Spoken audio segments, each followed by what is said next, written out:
I'm Matt Ellsbury. I work at South Georgia Medical Center and I'm a network administrator. South Georgia Medical Center is a medium-sized hospital with 3 campuses that serves South Georgia and the Valdosta area. South Georgia Medical Center has roughly 700 virtual servers in its data center. Veeam is currently backing up all 700 of the virtual servers and a number of physical servers that are still in the data center. We use on-premise storage, and we also offload our storage to Microsoft Azure. In doing that, we're able to meet the 3221 rule. We have recently implemented immutability in our systems.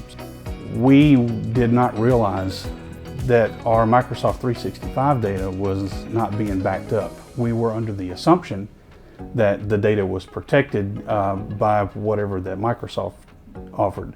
However, the sales rep and the sales engineer let us know that that was not the case, and we were all kind of flabbergasted, and we all took a deep gasp. So now that we've implemented that, I feel a lot safer.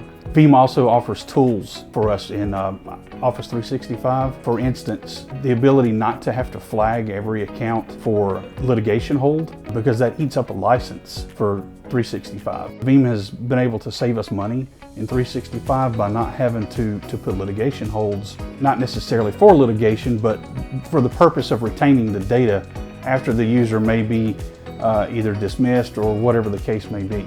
As a tech person, I like Veeam because of the innovation that they put in. They are constantly working to add benefits to Veeam, add functions, add features. It's constantly improving. And outside of the technical part of Veeam, the people, our sales rep is phenomenal. And everybody that I've encountered with Veeam has just been, I mean, they just bend over backwards to help you. And it kind of makes you feel safe, kind of like a warm blanket.